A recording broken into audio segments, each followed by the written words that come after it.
Hoje eu quero compartilhar com vocês 3 livros que mudaram completamente o rumo da minha vida. São conhecimentos que basearam o meu estilo de vida atual, que inclusive eu quero mostrar mais em 2025, a forma como eu aplico tudo que eu falo aqui pra vocês nos vídeos semanais. Então, vou deixar esse spoiler aí do que tá por vir no próximo ano. E por falar em próximo ano, esses 3 livros aqui que eu vou mostrar pra vocês hoje, eles têm o poder de mudar completamente a sua realidade. É lógico, você tem que aplicar na sua vida os ensinamentos dos livros, né? Não adianta só ler, aprender e não colocar em prática. Eu tenho certeza que você já ouviu falar da frase "o conhecimento liberta", mas ele só liberta de fato quando você integra ele na sua vida, né? Só saber das coisas não muda tanta coisa assim. Pode mudar a sua visão de mundo, mas a sua realidade de fato, o que você vive no seu dia a dia, só vai ser modificado se você colocar aquele conhecimento em prática. Então, sem mais delongas, o primeiro livro que eu quero conversar com vocês é o Você Pode Curar Sua Vida, da Louise Hay. Eu vou deixar a foto aqui porque vai aparecer espelhado aí pra vocês. Eu li ele recentemente, agora em outubro de 2024. Ele já tava na minha lista há muito tempo e depois que eu comprei ele, eu ainda enrolei muito tempo pra ler, mas depois que eu li, né, o que tava escrito nele, eu vi que era mais uma questão de resistência. Tem alguns conhecimentos, tem algumas coisas que a gente precisa saber para mudar o rumo da nossa história. Só que essas coisas que a gente precisa saber, elas vão transformar tanto a nossa visão de mundo, aquilo que a gente acredita como verdade, que o nosso próprio sistema fica nos sabotando, ele fica como se fosse impedindo que a gente acesse aquilo, sabe? Por medo mesmo, por receio, por medo do desconhecido. E foi exatamente essa sensação que eu tive antes e durante a leitura desse livro aqui. O Você Pode Curar Sua Vida foi escrito pela Louise Hay, que é uma terapeuta, era na verdade uma terapeuta holística. Ela nos deixou em 2017 aos 90 anos. E a ideia central desse livro, ela é muito baseada na história da Luísa, porque ela viveu uma vida marcada por traumas e abusos. Ela teve uma infância muito difícil e durante toda a vida adulta também enfrentou diversos desafios. Inclusive, ela superou um câncer e foi a superação desse câncer que fez com que ela escrevesse esse livro aqui, que basicamente fala sobre como que todas as doenças físicas são causadas por padrões emocionais que nós carregamos. Então ele aborda muito a questão das crenças, né, dos pensamentos negativos, do ressentimento, da mágoa, da raiva que a gente carrega dentro da gente, dos traumas que a gente sofreu que não foram superados ou que não foram tratados adequadamente e como que tudo isso se reverbera no nosso corpo físico. Então ele é basicamente um guia para que a gente consiga identificar crenças negativas, né, padrões mentais negativos, e substituí-los por padrões mentais positivos, por crenças positivas. Ela aborda muito essa questão de que a gente cria a nossa realidade. A gente atrai até nós aquilo que a gente tá reverberando, tá vibrando, que é uma coisa que eu sempre bato muito na tecla aqui no canal, né? Eu acredito muito nisso, que a gente cria a nossa realidade através dos nossos padrões mentais, e esse livro aqui só me confirmou ainda mais. Ela pega muito também no ponto da autorresponsabilidade, né, que tá totalmente ligada com essa questão de cocriação da realidade. Então você identifica todos aqueles padrões, você perdoa as pessoas que causaram aquilo, você perdoa a si mesmo e a partir daquele momento você decreta e você escolhe mudar a sua realidade. Você escolhe mudar o seu pensamento, as suas palavras, a forma que você age com as outras pessoas, e tudo isso vai modificando a realidade externa. E por mais que o grande ouro do livro seja essa relação entre as doenças físicas e as questões emocionais, ela ainda fala bastante sobre sucesso, sobre prosperidade, trabalho, relações interpessoais, porque querendo ou não, o nosso mundo emocional, ele interfere em tudo isso, né? A lei da atração, ela é válida pra tudo. Ela tá sempre acontecendo, independente se você tá focando em uma área específica ou não. Inclusive, tem um vídeo recente aqui no canal onde eu contei uma história pessoal minha com a lei da atração. Eu vou deixar o link aqui embaixo pra quem tiver interesse em assistir. E bom, eu vou ser bem sincera com vocês. O que estava escrito aqui no livro eu já sabia, eu já tinha estudado de diversas fontes, né, com aulas, podcasts, outros livros, mas ela traz uma abordagem tão detalhada, ela traz um nível de refinamento tão grande que acabou se tornando um dos meus livros favoritos assim de cara. Por isso que ele é o primeiro dessa lista. Então, por exemplo, um ponto que é a base do livro são as afirmações. Ela fala muito sobre o poder das afirmações, que essas afirmações, elas são a chave para mudar de fato essa mentalidade, né? Para você sair de um padrão mental negativo e ir para um padrão mental positivo, mais condizente com o que você quer realizar. Você repetir para si mesmo constantemente, todos os dias, o máximo que você conseguir, afirmações positivas contrárias àquelas crenças, àqueles padrões que travam a sua vida. E aí, durante todo o livro, tem várias afirmações referentes a cada área e ela também sugere muitos exercícios referidos a cada tópico. Vou abrir um aqui, na verdade, para mostrar para vocês. Vou abrir um aleatório. Aqui, capítulo 6, resistência à mudança. Então, aqui ela discorre sobre o quão difícil é mudar, né? E aí achei até simbólico eu abrir nesse capítulo, né? Porque eu falei pra vocês que eu tive muita resistência pra começar a ler esse livro.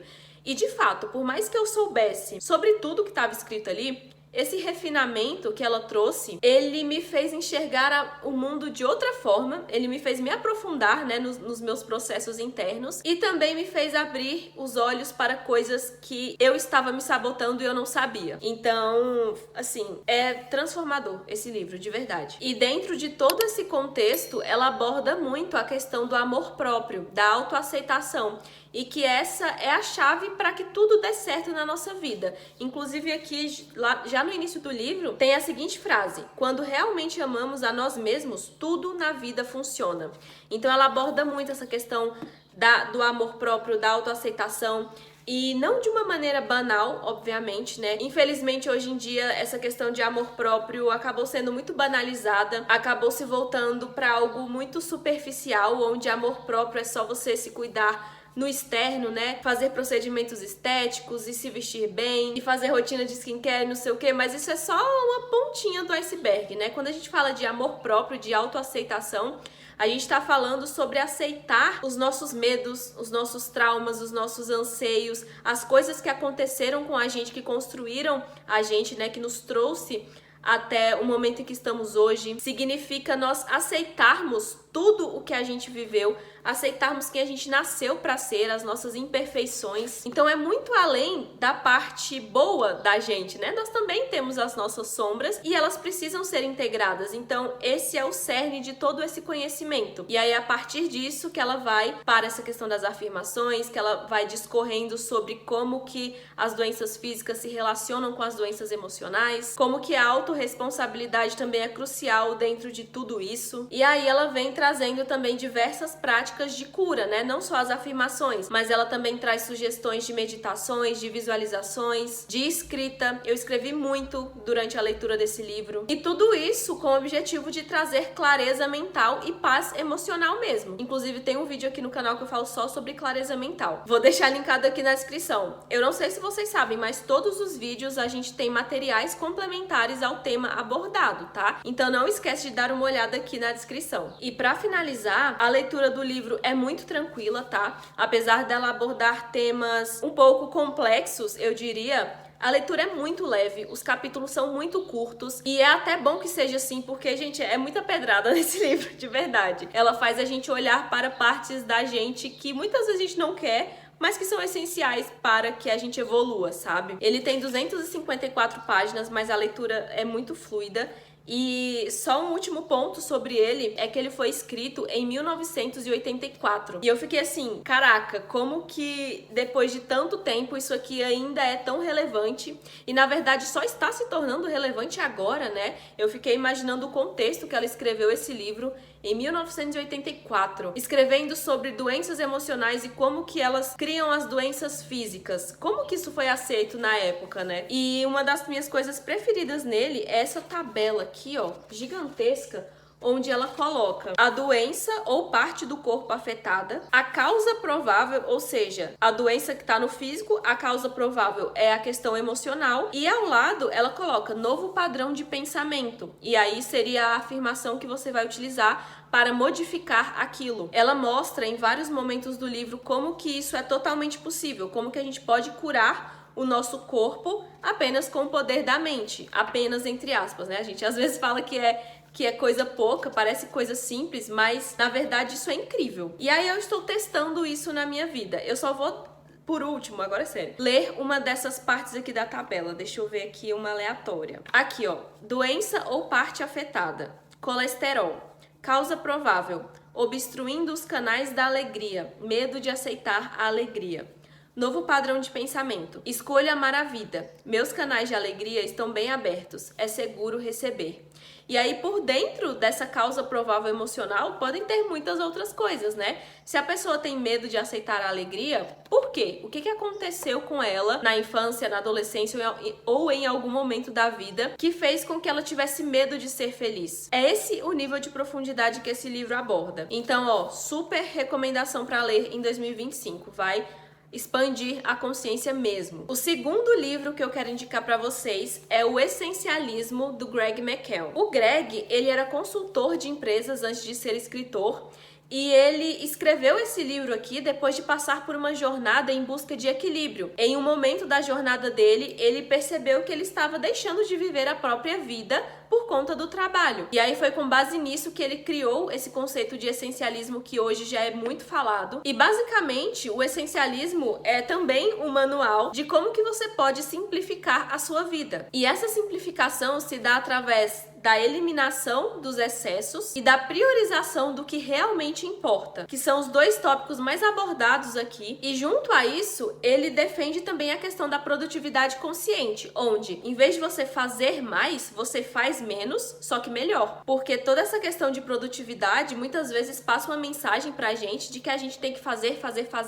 que quanto mais a gente fazer, melhor, né? Quanto mais a gente fazer, mais resultado a gente vai ter. E na verdade não é bem assim que funciona. A questão que ele defende aqui é que você precisa ter um foco, né? Ou seja, definir a prioridade, eliminar tudo que não é essencial, todos os ruídos do caminho, e aí com base nisso você montar uma estratégia para fazer aquilo acontecer. Não é fazer 1 milhão de coisas ao mesmo tempo. A própria capa do livro já passa muito essa mensagem, né? Aqui a gente tem uma bagunça e depois a gente tem todo o círculo mais organizado, né?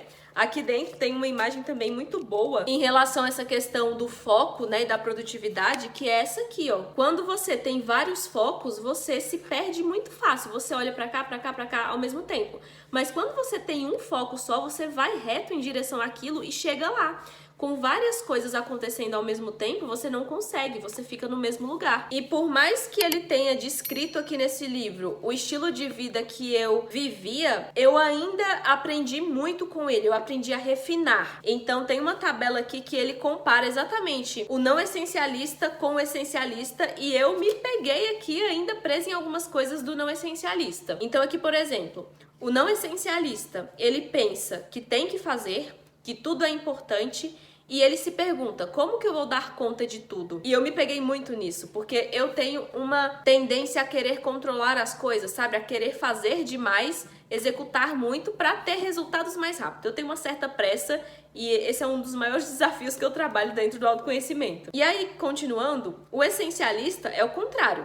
O essencialista pensa, eu escolho fazer. Apenas poucas coisas realmente importam, ou seja, não é tudo que merece a minha atenção, os meus recursos, né? E ele se pergunta, do que eu tenho que abrir mão, em vez de se perguntar, como que eu dou conta de tudo? Isso aqui já resume a ideia central do livro, já poderia ir pro próximo, mas é muito mais profundo do que isso, sabe? Ele realmente vai se aprofundando em cada uma dessas questões, como que a gente realmente traz isso para a prática. Porque não é tão simples, né? Você simplesmente deixar de se importar com as coisas que não têm importância, porque foram muitos anos construindo essa atenção diversificada. E agora, a gente aprender a focar no que de fato importa, a gente aprender primeiro o que importa e depois aprender a focar nisso, é desafiador, mas é de uma transformação tão grande. Então, resumindo, né, os tópicos que são abordados aqui no livro, ele fala sobre como que a disciplina é a chave para que você consiga fazer menos, mas melhor, porque quando a gente foca em uma coisa só, a gente faz aquilo com excelência, em vez da gente se desgastar com tarefas irrelevantes. E esse é um dos pilares do essencialismo, a excelência. Um outro tópico é a arte de dizer não, ou seja, limites, né? Colocar limites. Porque, querendo ou não, quando a gente não diz não, quando a gente não coloca limites na gente mesmo, nas pessoas ao nosso redor, a gente acaba criando ruído. E nisso a gente vai novamente dispersando a nossa atenção para outras coisas que não são tão relevantes. Inclusive, uma frase que eu tinha salvo no meu Pinterest há muito tempo, e eu não sabia que era desse livro, eu descobri lendo ele mesmo, é essa aqui: só é realmente livre aquele que sabe estabelecer limites. Porque quando você estabelece limites, você está livre para escolher o que você quer fazer, escolher onde você quer alocar os seus recursos. Quando você diz sim para todo mundo, você está se prendendo, você está fazendo as vontades do outro. E até mesmo quando você diz sim para você mesmo, em momentos que você não deveria, em relação a coisas que você deveria deixar para lá, ou que você sabe que vai te fazer mal, que vai te atrasar, que vai te sabotar, mas mesmo assim você prefere, você escolhe aquilo. Então, basicamente, a arte de dizer não é recusar educadamente e conscientemente tarefas e responsabilidades que não estão alinhados com o nosso foco atual. E aí, dentro disso, ele também aborda a questão das escolhas deliberadas, ou seja, as escolhas intencionais, você ter o controle da sua vida a partir de escolhas que condizem com o que você quer, e ao fazer essas escolhas que estão alinhadas com os seus valores, eliminar o restante. E depois de todo esse processo de limpeza, um outro tópico que ele aborda é a questão da rotina, né? De criar uma rotina simples, uma rotina fluida, de estabelecer práticas diárias consistentes que te ajudam a manter esse equilíbrio,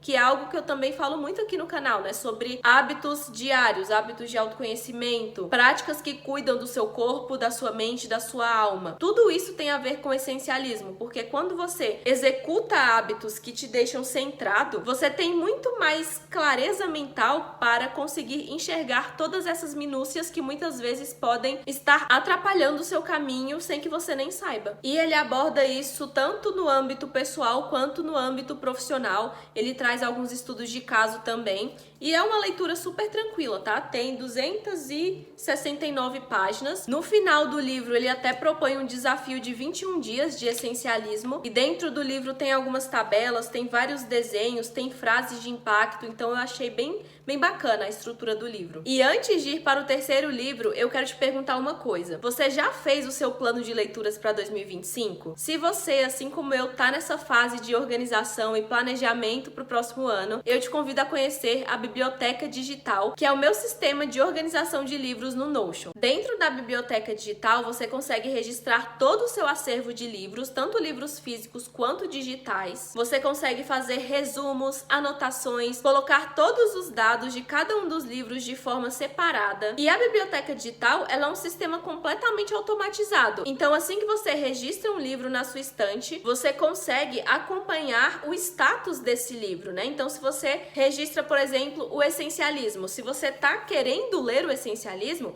ele vai aparecer em uma tabela de próximas leituras. E aí lá você consegue organizar todas as suas próximas leituras só mudando o status desse livro. Assim como se você estiver lendo ele agora, ele vai aparecer lá no início da tela como leitura atual. Aí você consegue ver o progresso dele. E dentro da Biblioteca Digital, a gente também tem um cronograma de leitura em formato de linha do tempo para você acompanhar todas as suas leituras de forma simultânea. Temos um contador de livros, uma wishlist, uma tabela de leituras do ano, onde a cada vez que você finalizar uma leitura, você vai conseguir ver ali em lista todos os livros que você leu até o momento. Além de um espaço para definir as metas do ano, contador Pomodoro, são vários recursos para transformar a sua experiência de leitura. Então, se você ficou interessado na Biblioteca Digital, eu vou deixar o link para aquisição aqui embaixo na descrição. Por fim, mas não menos importante, eu quero deixar a indicação deste livro, O Homem Mais Rico da Babilônia. Esse livro aqui transformou a minha visão sobre dinheiro, sobre vida financeira. Eu venho de um ambiente onde eu não tive instrução financeira nenhuma, muito pelo contrário. Eu venho de um lugar onde a escassez fala muito alto. E quando eu comecei a fazer o meu próprio dinheiro, que eu comecei a ter que lidar com dinheiro, eu me vi muitas vezes repetindo os padrões financeiros negativos que eu conhecia. E eu comecei a pensar, se eu estou fazendo isso aqui, eu vou acabar tendo o resultado que eu conheço. E o resultado que eu conheço não é algo agradável. Então foi a partir desse ponto que eu comecei a ir atrás de conhecimento sobre finanças. E esse foi o primeiro livro que eu li sobre o assunto. E assim, mudou completamente a forma como eu organizo o dinheiro, como que eu lido com ele hoje em dia. E esse é um livro muito tranquilo de ler, porque são parábolas. Então, são histórias que você vai lendo e aprendendo ao mesmo tempo.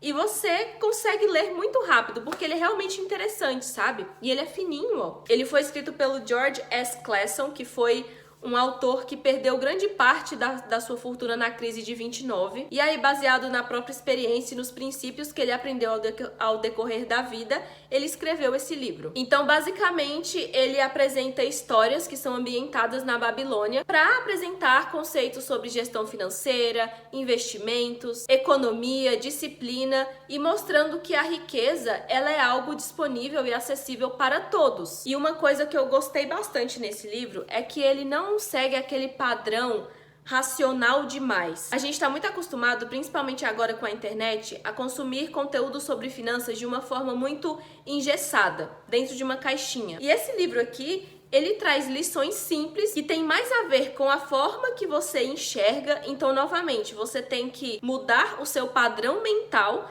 para que o dinheiro faça a parte dele. Porque, gente, querendo ou não, as pessoas elas só são escravas do dinheiro porque elas não têm mentalidade para lidar com ele. Porque o dinheiro é um pedaço de papel. Somos nós que damos valor a ele. Então, o que eu gosto nesse livro é essa abordagem responsável, mas não engessada em relação à vida financeira. E aí, com base nisso, eu quero compartilhar com vocês, para finalizar o vídeo, as 5 leis do ouro, que é o que está escrito aqui na página 78 e 79. Se você tiver o livro aí, vamos dar uma lida juntos. Primeira lei: o ouro vem de bom grado e numa quantidade crescente para todo homem que separa não menos de 1/10 de seus ganhos, a fim de criar um fundo para o seu futuro e para o da sua própria família. Ou seja, pague a si mesmo primeiro. Antes de pagar dívidas, antes de fazer qualquer compra, reserve. Faça sua reserva financeira. Seja responsável com seu dinheiro. Pense em você mesmo e na sua família. Segunda lei: o ouro trabalha diligente e satisfatoriamente para o homem prudente, que, possuindo, encontra para ele um bom emprego lucrativo,